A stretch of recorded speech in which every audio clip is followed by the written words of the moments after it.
Hello everyone, welcome. My name is Promise Odera Onu. I just want to quickly touch on this trending topic. I just spent some time on the Freeze's live watching his last discussion about Japa and whether you should take your wife abroad or not. And I just wanted to share my 2 cents on marriages.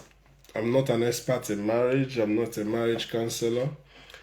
I've been only married for like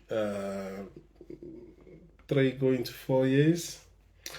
But on this topic, because it's gaining a lot of traction online and people sharing a lot of opinion amongst fighting and people having different sort of view on this, I just thought I should just give my 2 cents on that.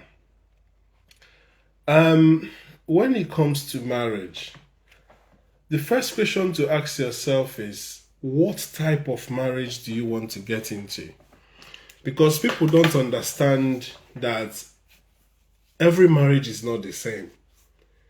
There are different types of marriages. There are traditional marriage. Native doctors also get married. Most times the woman don't have an option. I was watching one native doctor from the East was being, I think the man is dead or something. Good afternoon, Lillian, how are you?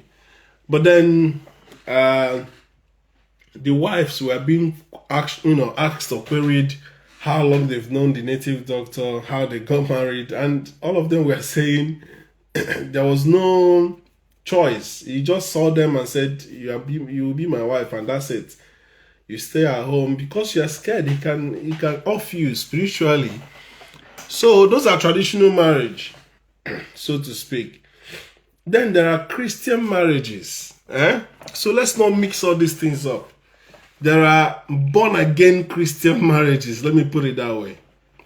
The Oyodepos are married. The Diko Lukoyas are married. Our daddy Deboye, all these people are married. They are, the likes of Daddy Kumiye. These are Daddy Olukoye. These are the real born again Christian marriages. If you want to look at marriages, you have to look at them the way they are. Whether at home or abroad, marriage is marriage. Then you have the one I think that most people are discussing, which are secular marriages. Excuse me. There is also Islamic marriage. There is Muslim marriages, which are usually multiple partners in the sense of a man versus a woman. Also, traditional marriages are multiple. I forgot to say, because of course, a traditionalist will marry as many women as they want, and that is why when you get into this topic, you have diverging opinions because they are mixing all the marriages up. And most times what I tend to tell people is that, polygamy. Yes, let me just put it this way, polygamy, monogamy. So in Bible believing marriages, Christian marriages, it's monogamy. In traditional and Islamic or Muslim marriages is polygamy in most cases. And then there is the other word, polygamy, whatever, where women marry multiple men. Let's take that one out because it's not in our system as far as Nigeria is concerned.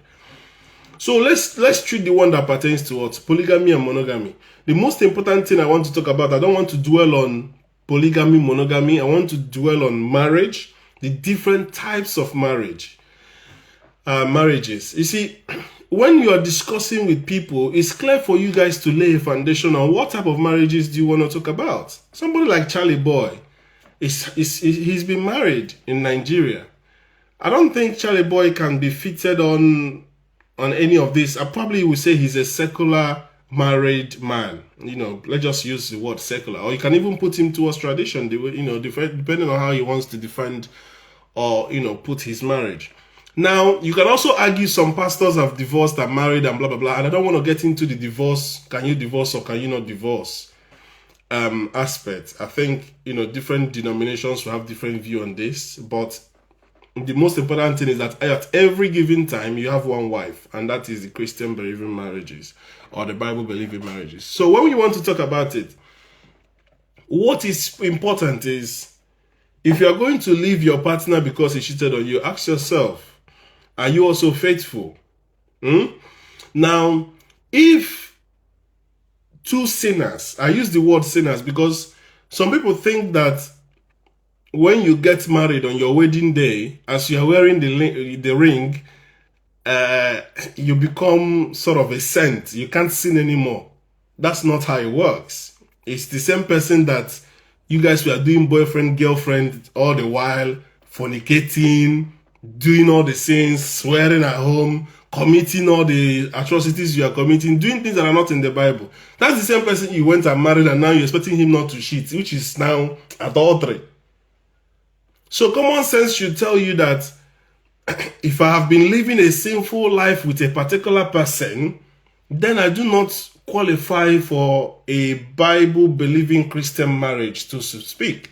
I'm probably practicing secular marriage. And in secular marriage, what is obtainable? In secular marriage, what is obtainable is that you date. In dating, you have intercourse to know if you are compatible. Then one day you probably find the most romantic way to go down on your knees and ask. All those things are not in the Bible. And then she says yes. You now take her to, marry her or do engagement party. You do marriage, you do traditional wedding, you do honeymoon. All of these things are not in the Bible. Then you marry. So, but when you want to do a Christian Bible-believing marriage or a Christian marriage, then first of all, divorce is not on the table. Second of all, you practice, like if you want to marry, for example, in Mountain of Fire now, they will give you a standard of their wedding. If you want to marry in deeper life, they will give you a standard of their wedding. If your marriage passes through that standard of their wedding, then you are in that kind of marriage.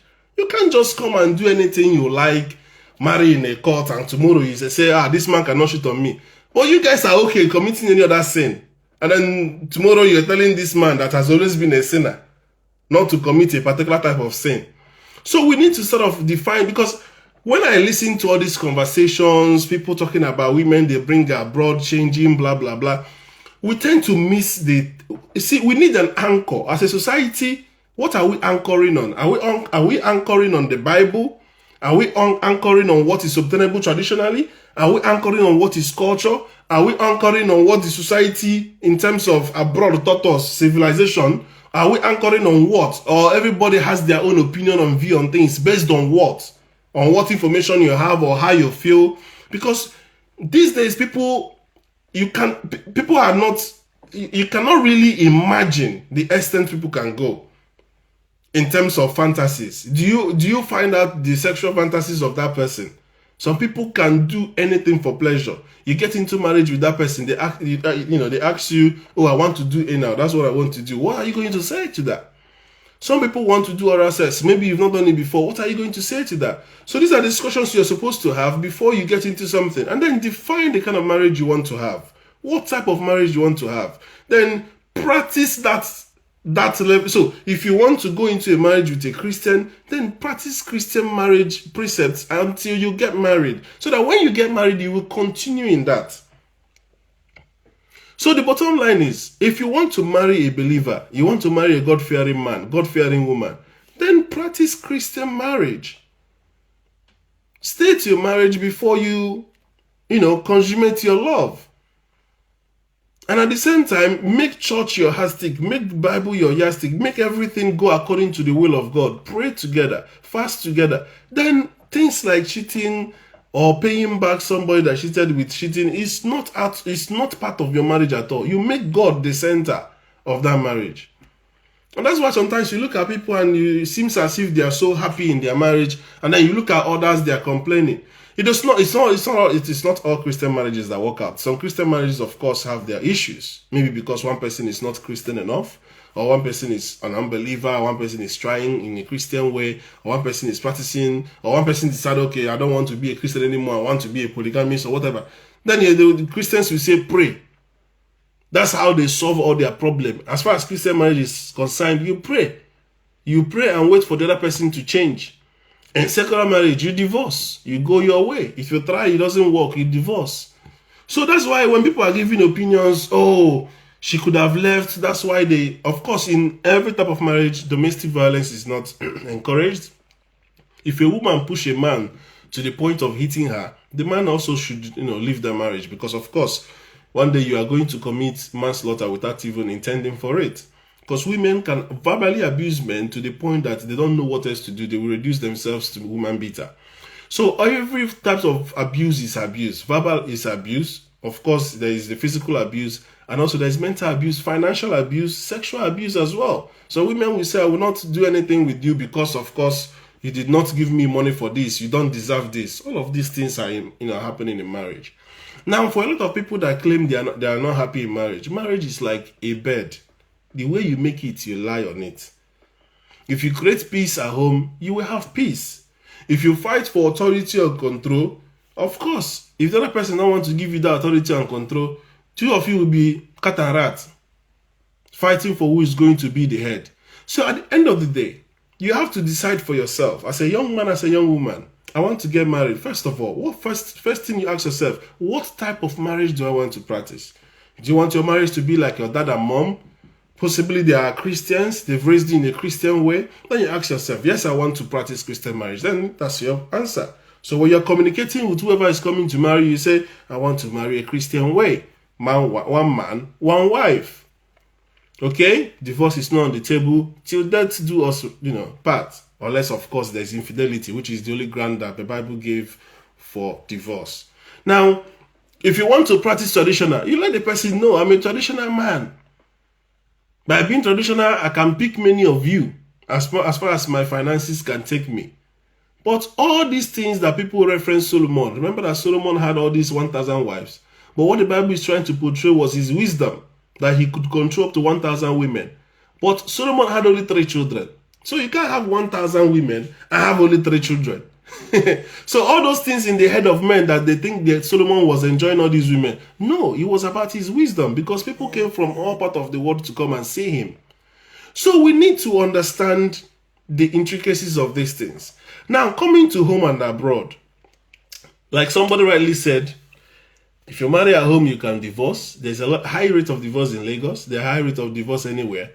And also, if you bring a woman abroad, there's chances that she will stay, some chances that it will break. But the most important thing is, like I said, how you make your bed. There is no one formula to marriage. Anybody that come and tell you, oh, practice this, practice this. If you listen, if you go to a lot of weddings or traditional marriage, they always ask somebody a question like, what is your secret? Or ask any man, what is your secret of your marriage? You've done 30 years, 40 years in marriage. Ask them.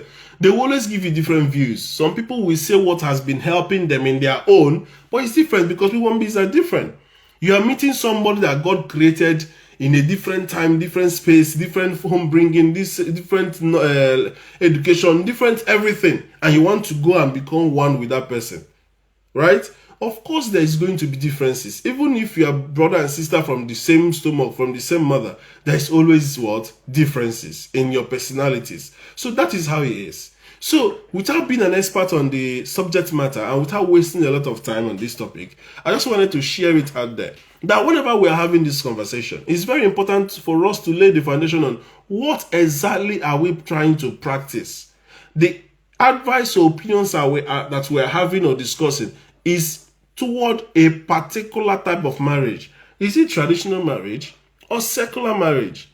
We know in secular marriage people divorce. We know in secular marriage people can have prenup. We know in secular marriage, especially in America, people marry porn stars, people marry strippers, people marry, people have wives that bring women home and they have threesomes. These are things that happen in secular marriage. People I hear now is like, come on, men buying toys for their women for pleasure. Oh, I'm going on holiday, take this toy, make sure you don't cheat on me. People now have cheat days. Oh, today is my cheat day. Your partner will go out to go and cheat, and you will okay with that. There are so many things that are happening in marriages in the secular world, in the secular setting. So somebody can tell you I've been married, especially those abroad or those Oyibo, and then you think it is what you think is marriage that they are practicing. No.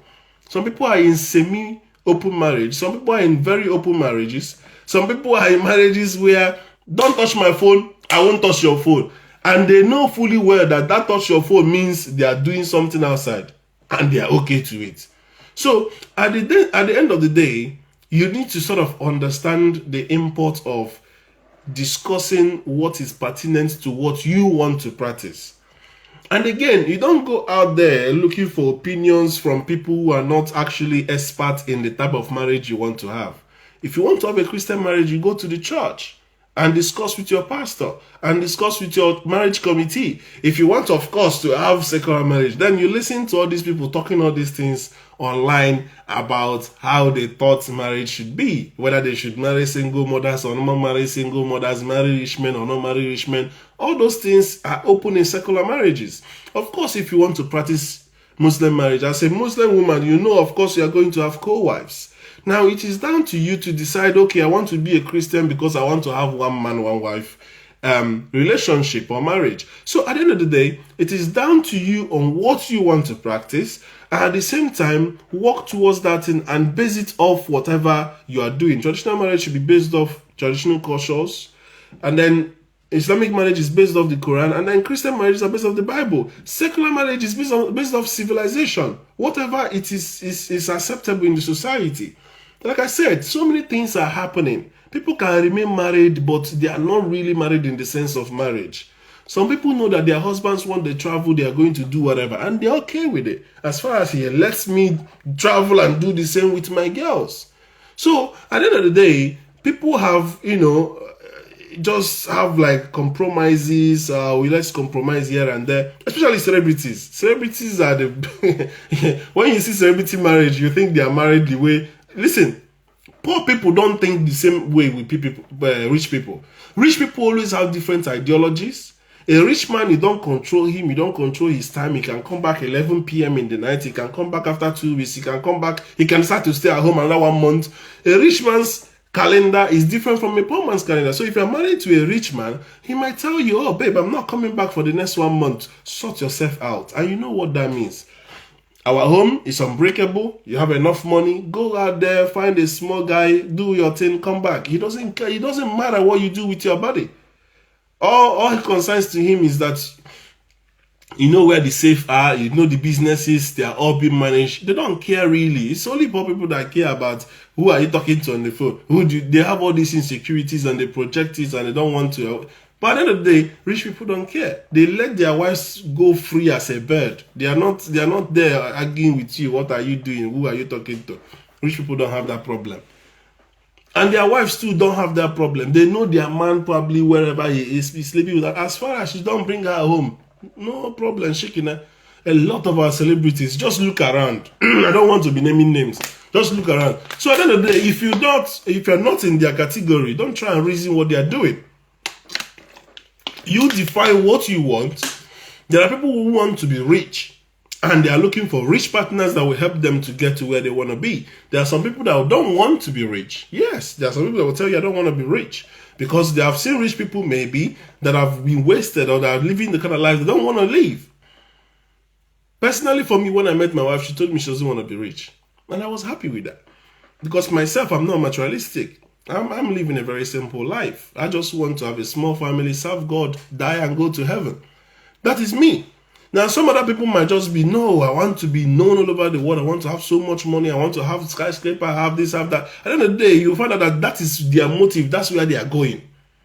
So if they meet a woman that is thinking otherwise or not helping them achieve that, they will not pay importance or give a listening ear to those women. So at the end of the day, some women might just want attention. I want a man who is always home, who is always there for me. I don't care if he has money or not. I just want love and care. And that's what they were going for. So at the end of the day, you need to define all these things in your talking stage, in your courtship. Of course, in Christian marriages, it's called courtship. In secular marriages, it's called dating. You need to understand the two. So at the end of the day, you need to look at the society, look at the church, practice what you really want, discuss it with your partner, and understand that a marriage is still two imperfect people agreeing to tolerate and work together and commit together. When it comes to abroad, you don't have money to get a maid.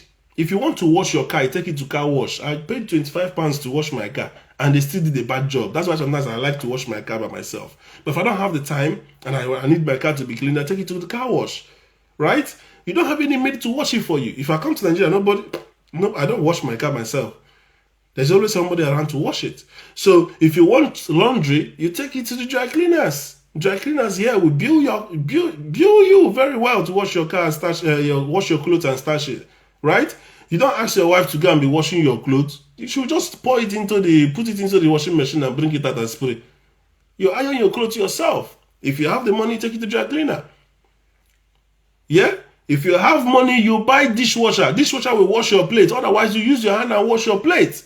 So that's not the job of a woman. You order food. I've been ordering food for a while. Do you understand? At the same time, my wife is cooking. But if she's not feeling like cooking, I'll just say, don't worry, baby, I'll order. So this is abroad life. You can't use that mentality of Nigeria and come here. When people travel abroad, the first thing they tell them is drop Nigerian mentality. You're in a different system. You have to be systemized. You have to know how to say sorry. You have to know how to say thank you. Otherwise, one day you'll be caught one thing and you get criminal record. Once you get criminal record, you're done. You can't work. Or you do only menial jobs. So at the end of the day, we need to understand these things. Of course, if you're lucky enough to marry a woman who does not exercise all her powers. Yes, women have powers. But she doesn't need to exercise all of it. And that is what you call constraint. Sometimes you don't need to exercise all your powers. Just like there are good men in Nigeria who don't beat their wives, who don't just boss their wives around, who allow their wives to do anything they want. And also there are some men that will tell you, okay, when it comes to this aspect, don't do this, don't do this. And that's what marriage is all about. Compromise. You know these things matter so much to this person. You know there are things that your wife wouldn't even bother. You are doing it. She wouldn't bother. But that one she's bothered about, she said, no, I don't want to do that. You listen to her and compromise. And then when she's doing stuff, maybe there's things she's doing that it doesn't concern you. People are different. Men are different. There are things what a woman A will be doing. If a woman B do it, the husband will say, no, why did you do that? That is how marriage is. So you can't use other person's template on your own home. Find your peculiarities. Find what your man wants. But at the same time, if it's a Christian marriage, the Bible becomes your yardstick. You don't just do things that your husband or wife wants. You do things according to the will of God, what God wants. And that is where God-fearing comes in. You need to marry a God-fearing man or God-fearing woman. So two of you will not see yourselves as subordinates and king. But two of you will see yourself as children of God. You will see God as the center. You being the head, she being the neck, two of you working it out. You will know, yes, I'm respecting my husband, but also in turn, my husband is respecting God, which is Christian marriage. So we need to understand these things. If we don't understand it, we keep getting confused with all these opinions and all this whatnot, you know. And then, of course, if a woman wants to, you see the way Take people go come abroad, may I speak this one for pidgin, they go marry Oyibo to get Bali. The same way Nigerian women now are marrying those abroad to get married, whether we like it or not. That is the truth. The same way when we come here as students or visitors, you want to marry person you will get paper. Right? Now the same way women for Nigeria, especially the beautiful ones, they pray, they go church, they pray for abroad husband. When you come December, you want to marry a wife. As you marry them, they know say one day you carry them come. Whether not 10 years, 15 years, after one children, after two children, say one day you carry them come. Now the same way women they pray. Now, the same way some men go marry for party or marry for real and stay in that marriage, Now the same way some way you bring here go still stay with you after you bring them here. So women can be over ambitious, so women might be okay. After all, I've left Nigeria, I'm okay now. I want to live under a man. So women don't want to live under you. They want to hustle on their own, send money to home and be the boss. At the end of the day, if you marry that kind of person, then you know, okay, this is what I have. It's either you mellow down and play, what do you call it?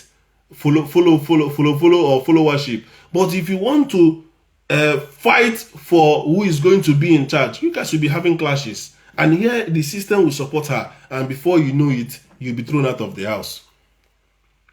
So at the end of the day, two heads, you can't have a two-head in marriage. One person have to support the other. One person have to play the follow person. And most cases, it is women in Nigeria. In most cases, it is men in abroad. Whether she's earning more money or not, the system makes her head, whether you like it or not. Do you understand? So, at the end of the day, it's not every fight you win. It's not every quarrel you win. Sometimes you have to be the one saying sorry. It doesn't take anything away from you. As far as you guys are doing it in your house, nobody outside knows. At the end of the day, if you call your dog any name, now waiting, he go answer. And this is my own secret. let me give you an advice. This is what I told my wife. I said, do not think about yourself. Think about what you will do for me. And me, in return, I will be thinking about what I will do for you. Two of us will be thinking about what we do for our kids because they are helpless at the minute. So at the end of the day, I am busy thinking about what can I do for my wife? How can I treat her right? How can I care for her? How can I show her that I love her? Now, this is me now. I'm always thinking about her. Now, in turn, she's thinking about, okay, what food can I cook for my husband? What does my husband like? What would my husband do in this situation? What would my husband want me to like? As far as two of you are doing that, thinking about each other, two of you will be fine. But what kills marriages is that he's thinking about me. When last did he buy me a bag? When last did he buy me a shoe? When last did he buy me? When last did he take me holiday? When you are thinking yourself, before you know it, that marriage will start having problem. And most problem in marriage does not start in one place or one point. It's combination and accumulation of things. So you start washing it. Sometimes make your love or your marriage sweet. You know, the same way you were fighting for the girl then, or the same way you are so excited when you were starting. Think back on those days. Try and put flavors into your relationship. And the most important thing, make God the head of your marriage. Man, no matter how strong you are, when you come home, you need to be calm. No matter how, even if you are military general, even if you are a woman, even if you are a soldier outside, you control men, or you are a boss outside, no be person they marry prime minister, no be person be Chimamanda Adichie husband, no be person be Ngozi Okonjo-Iweala husband. Once whatever you are outside, once you come back, your woman fit tell you, shut up, you are stupid. Baby, I love you. At home, you are mellow. Outside, if a woman talk to you like that, lash out on her, shout on her, everything. But once you come home, because at the end of the day, your woman gets you like this. Now she dey cook food give you. Now she know when you dey sleep. Now she know how much you get. She won't cover you. She go cover you when you no get. She won't rubbish you. She go rubbish you when you no get. So at the end of the day, you need to see marriage as, this is mine. I have to protect this family. I have to look after this woman. I understand her weaknesses. I have to cover her weaknesses. I have to project her strength. Show people that you love her. At the end of the day, everything is based on perception. But that does not mean, of course, if something is too bad, you should continue. No. But make sure you treat every problem inside that marriage. Nothing should go out. Because once it goes out, nobody knows whether you guys have settled. They are going off the last information that you gave them, which can be detrimental. So this is my opinion on this. I've been hearing a lot of things on marriages, and I feel like I should just define this. When people are having conversations, please be clear, what type of marriage are they discussing? Because there are different levels to this. In secular marriages, there is no limit. People do all sorts. Husband and wife go to strip clubs together. Husband and wife can decide, you know what, because everything is based on agreement. If two of them decide, okay, you know what, I am bisexual, they can say, okay, fine enough, who is the other guy? Okay, let's hit it off. And they can be doing threesome. Some men are marrying lesbians and they are doing threesome. So at the end of the day, you need to understand these things. And you don't overthink it too much. Celebrity marriage, different ballgame altogether. Because there is too much money and they have a lifestyle that they are living that they cannot change for you. And initially they will agree, this is me. Do you still want to marry me? He said, yes. Go and watch Young, Rich and Famous on Netflix and see how people are living life lavishly in Africa as well. So those kind of people, they're on a different sort of pedestal. They're not, you can't come close to their woman, but their woman probably know that they're not the only ones sleeping with their men. You know, I was on the reprise live when some women were saying, oh, one person cannot have whiskey alone, one person cannot have the video alone. So they excuse some people based on riches. They can understand that won't come marry Regina Daniels, but then once you are poor, no, you can't practice polygamy. Why can you practice polygamy? Because you are poor, you've not even fed me. How do you want? That is it. So they have different sort of, what will I say, the way they look at different people when it comes to polygamy. But that is all secular marriages. If you want to anchor our marriage on Christianity or Christian marriage or born again practice, of course we do that by the Bible. We do it by the word of God, not deciding whatever is good or bad. You do everything according to what the scripture says. If you want to practice secular marriage, then you do that based off of what you think is ideal, based off what is good. So this is my 2 cents. So for in Canada, can go on. So that is what is it. What it is. It's laughable when people come on social media and start crying and fighting or start talking about marriage. You see, at the end of the day, if you don't define it very well, one day issues will come up. And when issues come up, then it will become too hard. But if you are very honest from the beginning and say, this is who I am, this is what I want to practice, discuss everything, discuss money. How do you want to? Some people will say, oh, I can't do joint accounts. When some people will tell, oh, you both taught me how to do joint account. When we are planning to buy our first house, sorry, our house, we don't have to, before I say first house.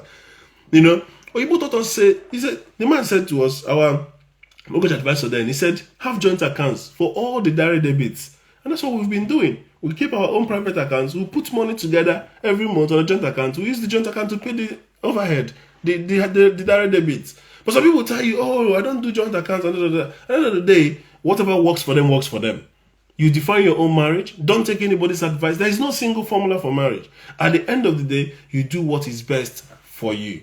And as regards to going to Nigeria to pick a wife, it has burnt some people. I've been burnt myself. Before I now married, my wife is European, but of course, Nigerian at the same time.